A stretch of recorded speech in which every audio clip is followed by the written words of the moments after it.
Welcome to The Explainer. Today, we're not just talking about privacy, we're actually going to do something about it. We're taking a concrete step to reclaim our digital lives by installing GrapheneOS. So, let's start with a classic choice. You probably know the one from The Matrix. Are you going to take the blue pill and just stick with your default phone, accepting all the constant data collection? Or are you ready for the red pill to see how deep the privacy rabbit hole really goes? For most of us, constant digital surveillance is just a part of life. Well, in this explainer, we are choosing the red pill. We're going to install GrapheneOS, break free from that digital matrix, and get our privacy back.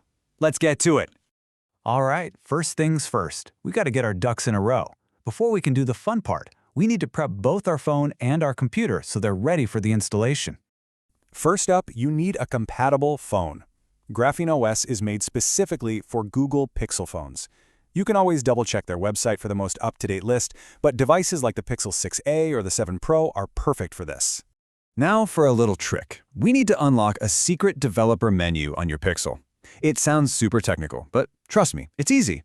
Just dive into your settings, find where it says build number, and just tap it 7 times. You'll see a little message pop up saying, "You are now a developer." Pretty cool, right? Okay, inside that new developer menu, there are 2 toggles that are absolutely crucial for this whole process. First, turn on OME unlocking. This is what actually lets us swap out the operating system. Then turn on USB debugging. That lets your computer send commands to the phone. Once you've flipped both of those on, go ahead and plug your phone right into your computer.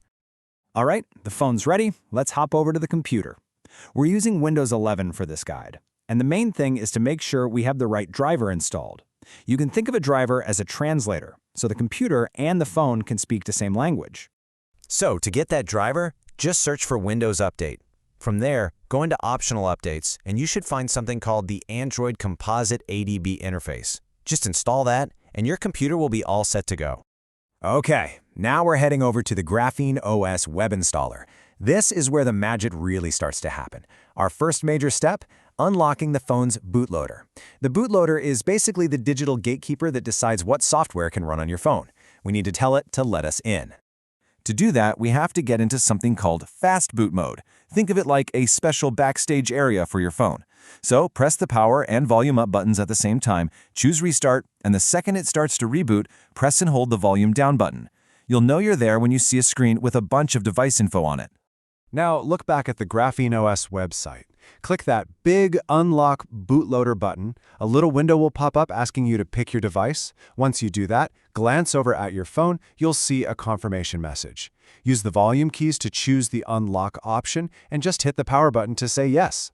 And just like that, the bootloader is unlocked. The gate is wide open. Now for the main event. It's time to flash GrapheneOS onto the phone. And flashing is just the techie term for installing the new operating system. Okay, don't panic, but unlocking the bootloader completely wipes your phone. It's basically a factory reset. You'll have to do a super quick setup of the basic Android system one more time. And just like before, you've got to tap that build number 7 times and then re-enable USB debugging. We just need to do this one last time, I promise. And you guessed it, we need to get back into fast boot mode one more time. You know the drill by now. Power plus volume up, hit restart, and then hold that volume down button as it reboots. This is it. We're right at the finish line for the installation part. Okay, deep breath. This next click, it's the point of no return. The installer is going to warn you that hitting flash release will completely erase everything. The old operating system, all your data, gone. This is your absolute last chance to be sure you've backed up anything you care about. Ready? Let's do it. On the website, click Download Release, and just let it do its thing. Once that's all downloaded, click Flash Release. And that's pretty much it. The whole process is automatic from here. Just sit back, relax, and let the computer work. Your phone's going to restart a few times, so don't worry. And we're in! GrapheneOS is installed. But hold on, we're not quite done. We have one last, and I mean critical, security step. We need to lock that bootloader back up so nobody can mess with your new system. The website should now have a button that says Lock Bootloader. Go ahead and click that.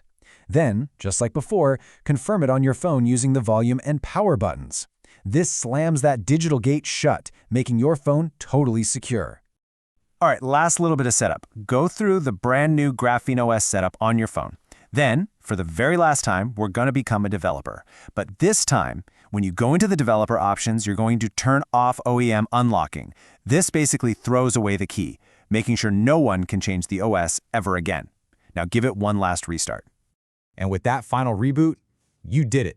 Seriously, the bootloader is locked, GrapheneOS is running, and your phone is now a fortress of privacy. You are officially secure. So, this explainer walked you through the how, but your real journey into digital privacy is just getting started. It's about how you use this powerful new tool, the apps you choose to install, the habits you build. That's all on you now. You've broken out of the matrix. The real question is, what are you going to do with all this new digital freedom?